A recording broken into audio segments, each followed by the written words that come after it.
सभी को नमस्कार। Aster TGT PGT Hindi classes में आपका एक बार फिर से स्वागत है और आशा करती हूँ कि आप सब लोग स्वस्थ होंगे और अपनी पढ़ाई को बहुत ही अच्छी तरह से कर रहे होंगे। जैसा कि आप सब जो लोग जानते हैं कि हमने हिंदी भाषा एवं साहित्य का वस्तुनिष्ठ इतिहास सरस्वती पांडे और गोविंद पांडे जी की बुक का अध्ययन हमने शुरू कर रखा है। कल हमने जैन साहित्य पूर्ण किया था। आज हम फागु काव्य पढ़ेंगे। Page number 85 page number 85 Phagu काव्य। आदिकाल की रास परंपरा की ही भांति फागु काव्य परंपरा भी जैन कवियों की महत्वपूर्ण उपलब्धि है। आदिकाल की रास परंपरा की भांति ही फागु काव्य परंपरा भी जैन कवियों की महत्वपूर्ण उपलब्धि है। कल हमने जैन कवि पढ़े थे, जिसमें हमने क्या क्या पढ़ा था। जिसमें हमने पढ़ा था रास काव्य परंपरा में प्राचीनतम ग्रंथ पढ़ा था। कौन सा था प्राचीनतम ग्रंथ? प्राचीनतम ग्रंथ था रिपुदारण रास। क्या था प्राचीनतम ग्रंथ? रिपुदारण रास। रिपुदारण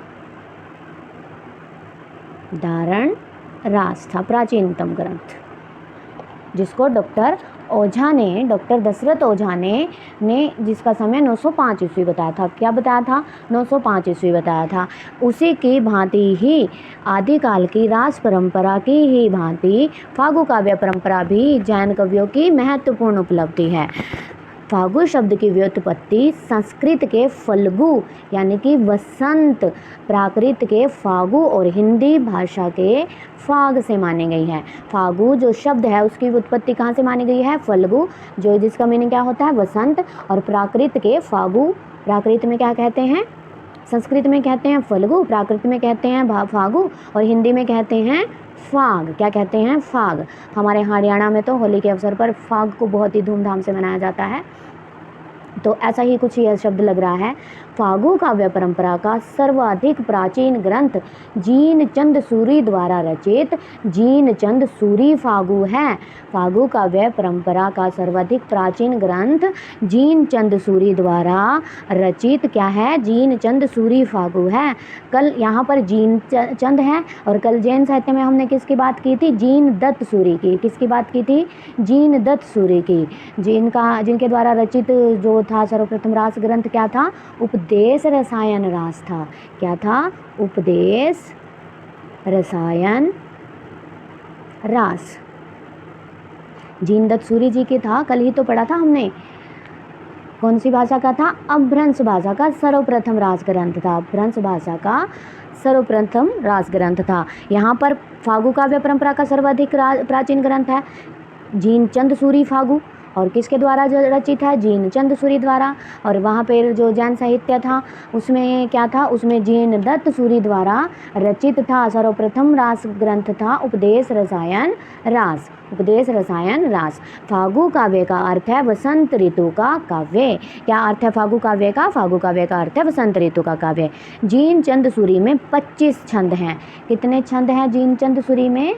25 छंद हैं। कल हमने भी बात की थी, छंदों की भी बात की थी हमने। कौन सा छंद ऐसा था जिसमें 205 छंद थे?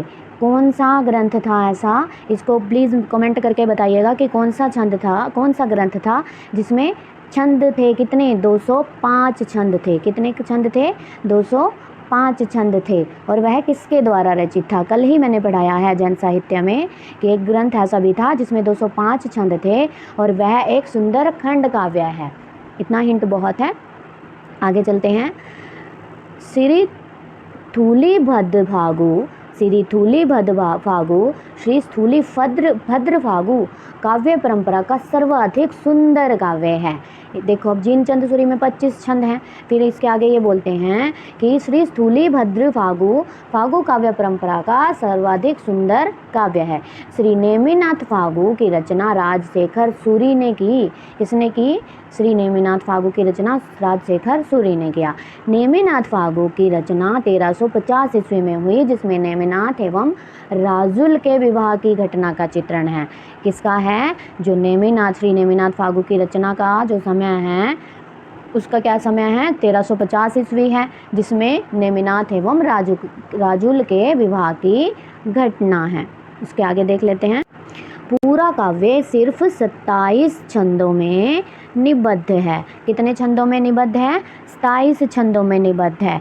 25 छंद किस में थे? जीन चंद सूरी में थे। 25 छंद किस में थे? जीन चंद सूरी में 25 छंद थे। और यहाँ पर किस में है? श्री नेमिनाथ फागू में, जो कि राजशेखर सूरी ने जिसकी रचना की थी वह कितने छंदों में निबद्ध है? 25 छंदों में निबद्ध है। वसंत विलास फागू संज्ञक अनेक रचनाएं मिलती हैं। वसंत विलास फागू संज्ञक अनेक रचनाएं मिलती हैं, यानी इस नाम से अनेक रचनाएं मिलती हैं, जिनमें एक 14वीं सदी तथा दूसरी 16वीं सदी की है। जिनमें एक 14वीं सदी तथा दूसरी 16वीं सदी की है। डॉक्टर माता प्रसाद गुप्त ने परिश्रम पूर्वक वसंत विलास फागू का संपादन किया। परिश्रम पूर्वक यानी बहुत ही मेहनत से वसंत विलास फागू का संपादन किया था। इसका समय 13वीं शताब्दी बताया। कौन सी शताब्दी बताया? 13वीं शताब्दी। वसंत विलास फागू की जो अनेक रचनाएं मिलती हैं उनका समय क्या है? 14वीं सदी तथा 16वीं सदी। फिर माता प्रसाद गुप्त ने बहुत ही परिश्रम से, बहुत ही मेहनत से वसंत विलास फागू का संपादन किया, जिसका समय क्या था? 13वीं शताब्दी था। वसंत विलास फागू 84 छंदों में रचित एक सिंगारिक काव्य है। वसंत विलास फागू 84 छंदों में रचित एक सिंगारिक काव्य है। अब देखो, पहले आए हैं हमारे 25 छंद, किस में आए हैं? जीनचंद सूरी में, जो कि जीनचंद सूरी द्वारा रचित है। उसके बाद आए हैं हमारे 27 छंद, किस में आए हैं? श्री नेमिनाथ फागू में, जो कि राजशेखर द्वारा रचित है। उसके बाद आए हैं हमारे वसंत विलास फागू में 84 छंद, जो कि श्री माता प्रसाद गुप्त ने बहुत ही परिश्रम से जिसका संपादन कराया था। वह क्या है? एक सिंगारिक काव्य है। क्या है? एक सिंगारिक काव्य है, जिसमें वसंत और स्त्रियों पर उसके विलासपूर्ण प्रभाव का मनोहारी चित्रण है, यानी मन को हरने वाला चित्रण है। इसके आगे आ जाता है, यहाँ पर हमारा फागू काव्य सिर्फ इतना ही था। इसके बाद है हमारा नाथ साहित्य। क्या है? नाथ साहित्य।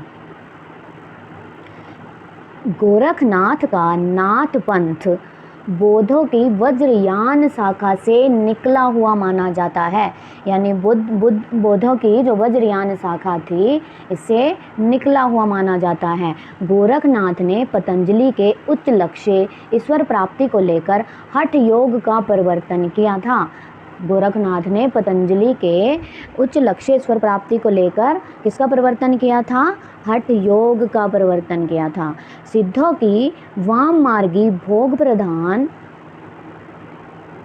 प्रधान योग साधना की प्रतिक्रिया के स्वरूप में आदि काल में नाथ पंथियों की हठ योग साधना आरंभ हुई। यानी सिद्धों की जो एक वाम मार्गी थी उसमें बहुत ही विलासिता ने जन्म ले लिया था। उसी की योग साधना की प्रतिक्रिया के दौरान ही, उसी के रूप में ही आदिकाल में नाथ पंथियों की हठ योग साधना आरंभ हुई। आचार्य हजारी प्रसाद द्विवेदी के अनुसार नाथ पंथ या नाथ संप्रदाय के सिद्ध मत, सिद्ध मार्ग, योग संप्रदाय, अवधूत मत, अवधूत संप्रदाय नाम भी प्रसिद्ध हैं। आचार्य द्विवेदी के अनुसार कौन कौन से नाम प्रसिद्ध हैं नाथ पंथ के? नाथ पंथ, नाथ संप्रदाय, सिद्ध मत, सिद्ध मार्ग, योग संप्रदाय, अवधूत मत एवं अवधूत संप्रदाय नाम भी प्रसिद्ध हैं। हठ योगियों के सिद्धांत पद्धति ग्रंथ के अनुसार, हठ योगियों के कौन सा ग्रंथ? सिद्ध सिद्धांत पद्धति ग्रंथ के अनुसार ह का अर्थ है सूर्य। क्या अर्थ है ह का? सूर्य। और ठ का अर्थ है चंद्र। क्या अर्थ है? ह का अर्थ है सूर्य और ठ का अर्थ है चंद्र, और इन दोनों के योग से ही बना है हठ योग। इन दोनों के योग को ही हठ योग कहते हैं। क्या कहते हैं? इन दोनों के योग को ही हठ योग कहते हैं। तो गोरखनाथ का जो नाथ पंथ था कहाँ से निकला था? बौद्धों की वज्रयान शाखा से। कहाँ से निकला था? बौद्धों की वज्रयान शाखा से। इन्होंने ही उच्च लक्ष्य और ईश्वर प्राप्ति को लेकर हठ योग का प्रवर्तन किया। सिद्धों की वामार्गी भोग प्रधान योग साधना की प्रतिक्रिया के रूप में ही आदिकाल में नाथ पंथियों की जो मतलब भोग विलासिता जो आ गई थी वामार्गी योग साधना में, उसकी प्रतिक्रिया के रूप में ही नाथ पंथियों की हठ योग साधना आरंभ हुई थी। इनके नाम आचार्य प्रसाद द्विवेदी ने नाथ पंथ, नाथ संप्रदाय, सिद्ध मार्ग, योग मार्ग आदि दिए थे। और ह का मतलब क्या बताया है इन्होंने? ह का मतलब बताया है सूर्य, और ठ का मतलब बताया है चंद्र, और दोनों को मिलाकर ही बना है हठ योग। क्या बना है? हठ योग। यानी यह अपने वहाँ पर स्थिर रहते हैं, ये अपने वहाँ पर स्थिर रहते हैं, यानी कि एक प्रकार का हठ हो गया। आगे देख लेते हैं।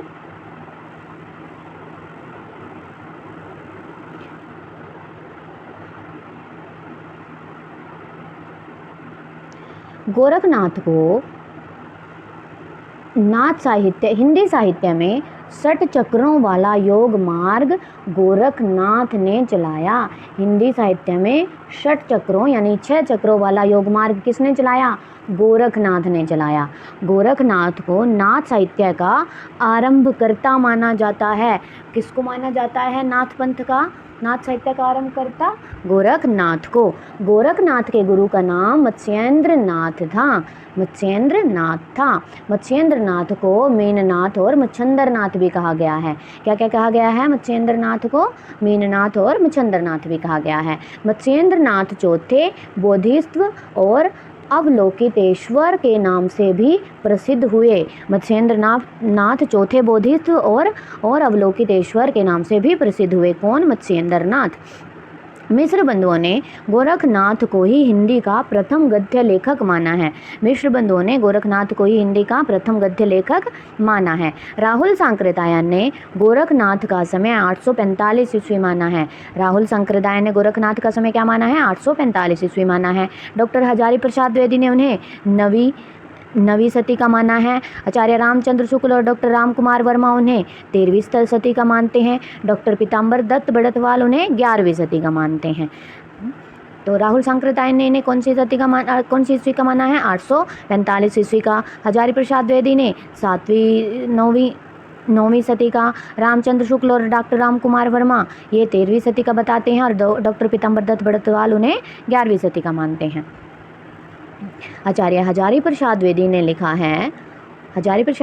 लिखा है, शंकराचार्य के बाद इतना प्रभावशाली और इतना महिमान्वित भारतवर्ष में दूसरा नहीं हुआ। भारतवर्ष के कोने कोने में उनके अनुयायी आज भी पाए जाते हैं। भक्ति आंदोलन के पूर्व सबसे शक्तिशाली धार्मिक आंदोलन गोरखनाथ का भक्ति मार्ग ही था। गोरखनाथ अपने युग के सबसे बड़े नेता थे। गोरखनाथ अपने युग के सबसे बड़े नेता थे। डॉक्टर पीताम्बर दत्त बड़तवाल ने गोरखनाथ के 14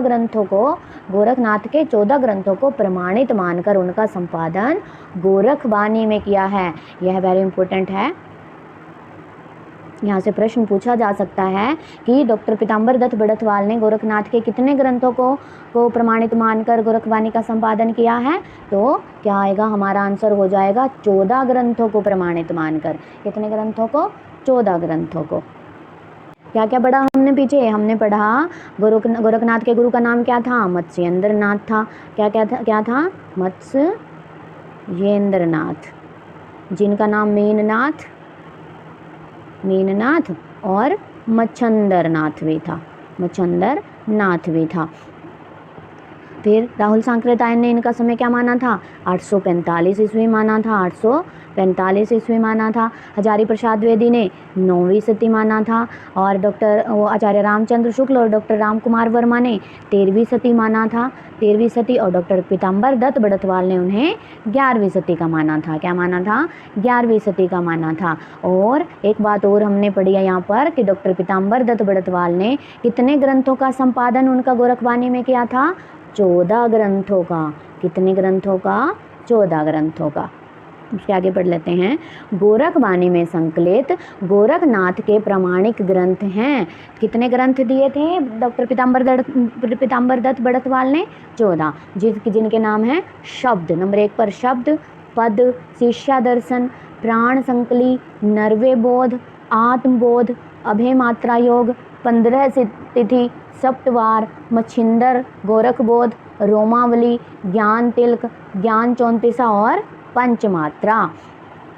अब अगर हम इसको याद करना चाहें तो कैसे करेंगे? पहले आता है शब्द, शब्द के फिर उससे बनता है पद, फिर कोई शिष्या उनको मिल जाती है जो कि अपने प्राणों का संकलन ले लेती है, फिर उसको नर्वय बोध होता है, नर्वय बोध के बाद उसको आत्मबोध होता है, फिर वह अभय मात्रा योग करती है कितने दिनों के लिए? 15 तिथि के लिए, फिर उसके बाद सप्तवार में करती है, फिर उनको मच्छिंद्र नाथ और गोरखनाथ जी मिलते हैं जो कि उनकी भक्ति उनके रोम रोम में समा जाती है, फिर उनको ज्ञान का बोध होता है, फिर उनके ज्ञान की क्या बन जाती है? ज्ञान 34 बन जाती है और फिर वह पंच तत्व में विलीन हो जाती हैं। मैंने तो ऐसे ही याद कर रखा है, चाहो तो आप भी इसको ऐसे ही याद कर सकते हो।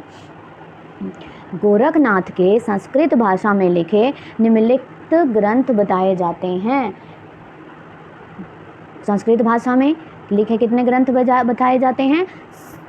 नंबर 1 सिद्ध सिद्धांत पद्धति, सिद्ध सिद्धांत पद्धति, फिर विवेक मार्तंड, शक्ति संगम तंत्र, निरंजन पुराण, वैराट पुराण, गोरक्ष शतक, योग सिद्धांत पद्धति, योग चिंतामणि इत्यादि। तो कितने हो गए? ये 8 हो गए।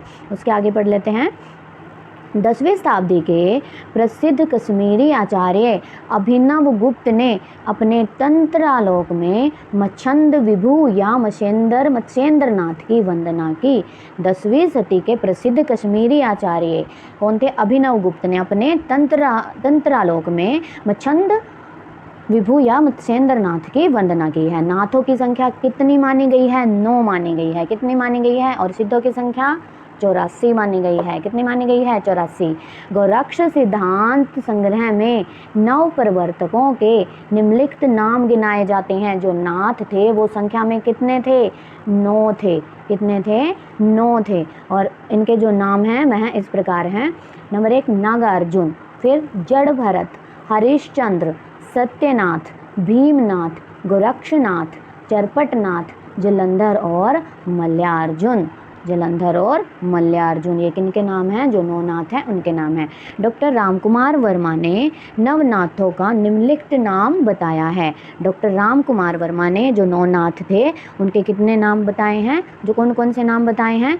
आदिनाथ, मत्स्येंद्रनाथ, गोरखनाथ, गाहिणीनाथ, चरपटनाथ, चौरंगीनाथ, ज्वालेंद्रनाथ, भत्रीनाथ एवं गोपीचंद नाथ। कौन कौन से बताए हैं रामकुमार वर्मा ने? यहाँ से प्रश्न पूछ लिया जाएगा कि रामकुमार वर्मा ने नवनाथों में कौन कौन से, इसमें से कोई भी आपको 4 या 5 नाम दे देंगे और फिर इनमें से पूछ लेंगे कि इनमें से कौन नहीं है। ये याद रखें कि आजकल प्रश्न नहीं में से ज़्यादा पूछे जाते हैं। कहाँ से पूछे जाते हैं? नहीं में से, कि इनमें से कौन नहीं है। एक जगह 3 एक जगह दे देंगे, 3 एक जगह दे देंगे, 3 एक जगह दे देंगे और कोई 3 अलग से उठाकर दे देंगे और इनमें से ही फिर पूछ लेंगे कि इनमें से 3 कौन नहीं है। आगे देख लेते हैं। आदिनाथ को परवर्ती संतों ने शिव माना है। आदिनाथ को परवर्ती जो पहले जो संत हुए हैं उन्होंने क्या माना है? शिव माना है। चरपटनाथ का पूर्व नाम चरकानंद था।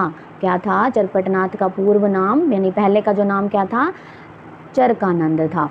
चौरंगीनाथ गोरखनाथ के शिष्य थे। चौरंगीनाथ गोरक्षनाथ के शिष्य थे और ये पूरन भगत के नाम से प्रसिद्ध हुए। कौन से भगत के नाम से प्रसिद्ध हुए थे? पूरन भगत के। नाथ संप्रदाय में जलंधर को बालनाथ कहा गया है। नाथ संप्रदाय में जो जलंधर हैं उनको कौन से नाम के नाथ के नाम से पुकारा गया है? बालनाथ के नाम से। और शिव आदिनाथ को शिव किसने कहा था? अभी मैंने आपको बताया है कि आदिनाथ को शिव भी कहा था। किसने कहा था? आदिनाथ को परवर्ती संतों ने शिव कहा था। क्या कहा? शिव माना है परवर्ती संतों ने। नागार्जुन गोरक्षनाथ चरपट जलंधर का नाम और सिद्ध दोनों में गिना जाता है। नागार्जुन गोरक्षनाथ चरपट जलंधर का नाम नाथ और सिद्ध दोनों में ही गिना जाता है। 84 सिद्धों में भी हैं ये और 9 नाथों में भी हैं ये। नाथों में रसायनी नागार्जुन को माना जाता है। रसायनी किसको माना जाता है नाथों में? नागार्जुन को माना जाता है। नाथ पंथ के जोगियों को कनफटा भी कहा जाता है क्योंकि ये जैसे इनके कानों में बहुत ही बड़े बड़े वो सुराख होते हैं उसके कारण इन्हें क्या कहा जाता है, ये कुंडल पहना करते थे और जिसके कारण इनके जो कान हैं वो बहुत ही बड़े बड़े वो सुराख हो गए हैं उसके कारण। नाथ पंथियों की भाषा सदुक्कड़ी भाषा थी। कौन सी भाषा थी? सदुक्कड़ी थी। यहाँ से मुझे एक प्रश्न याद आ रहा है कि सदुक्कड़ी भाषा और भी किसी की थी, किसकी थी? मुझे प्लीज़ कमेंट करके ज़रूर बताइएगा। जिसका ढांचा कुछ खड़ी बोली लिए हुए राजस्थानी थी। जिस नाथपंथियों की भाषा कैसी थी? सदुक्कड़ी भाषा थी, जिसका ढांचा कुछ खड़ी बोली और राजस्थानी में थी।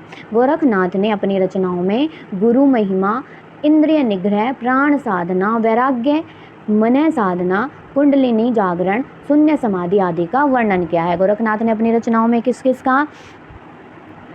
किस का वर्णन किया है? गुरु महिमा का वर्णन किया है, इंद्रिय निग्रह का वर्णन किया है, प्राण साधना का वर्णन किया है, वैराग्य का, मन साधना का, कुंडलिनी जागरण का, शून्य समाधि आदि का वर्णन किया है। मत्स्येंद्र नाथ का वास्तविक नाम विष्णु शर्मा माना जाता है। मत्स्येंद्र नाथ का वास्तविक नाम क्या माना जाता है? विष्णु शर्मा माना जाता है। इनकी लिखित संस्कृत रचना काल ज्ञान निर्णय का संपादन प्रबोध चंद्र बागची ने किया था। इन्होंने जो संस्कृत में लिखी थी काल ज्ञान निर्णय, उसका संपादन किसने किया था? प्रबोध चंद्र बागची ने किया था। अब मत्स्येंद्र नाथ का वास्तविक नाम क्या था? विष्णु शर्मा था। यहाँ पर और भी किसी का वास्तविक नाम आया था, वो कौन थे? जैसे मत्स्येंद्र नाम का वास्तविक नाम आया है, उनका पूर्व नाम आया था, कौन थे वे? वो थे चरपटनाथ। कौन थे? चरपटनाथ थे। और उनका क्या नाम बताया था इनका नाम बताया था चरकानंद। आज के लिए इतना ही। आशा करती हूँ आपको मेरी क्लास पसंद आई होगी। अगर मेरी क्लास आपको अच्छी लगे तो प्लीज़ मेरा प्रोत्साहन ज़रूर बढ़ाएं और मेरे चैनल को लाइक और सब्सक्राइब अवश्य करें। धन्यवाद।